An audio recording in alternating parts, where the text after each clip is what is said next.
জীবন শুরু হবে 25-এর পরে।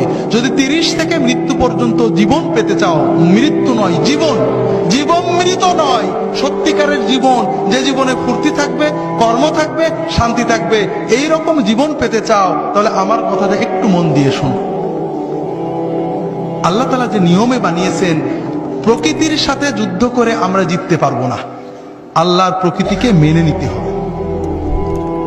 আল্লাহ তাআলা আমাদের সৃষ্টি করেছেন, প্রতিদিন 6-7 ঘন্টা তুমি ঘুমাবে, গভীর ঘুম, 1-2 ঘন্টা খেলবে, কঠিন পরিশ্রম, তোমার শরীর ঘেমে রক্ত টকবক করে বেরেনে যাবে, ফুটবল, হাডুডু, ব্যাডমিন্টন, ভলিবল, দৌড়, সাঁতার, এগুলো খেলতে হবে।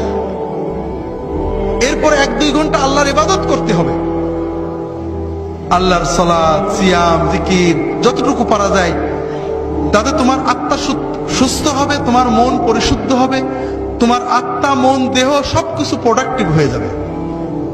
এরপরে তুমি 4-5 ঘন্টা তোমার 25-এর পরের জন্য কর্ম বা শিক্ষা নেবে।